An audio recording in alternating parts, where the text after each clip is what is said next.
To fix this problem, open Windows Defender Settings. To open it, type in the search box, Windows Defender Settings.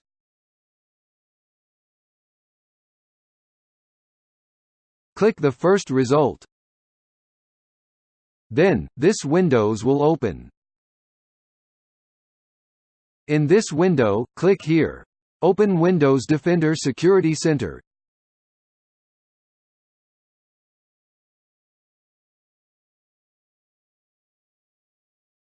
In the new window, click on Virus and Threat Protection.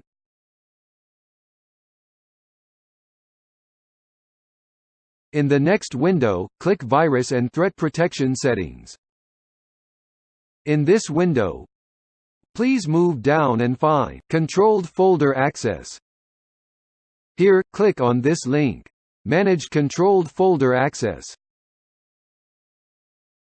In the next window, turn off this option. Now, close these windows. Now, your problem should be fixed. We recommend to keep turned on the Controlled Folder Access option, to protect your device from unauthorized changes. I hope this video will help you. Thank you for watching this video by TechBee.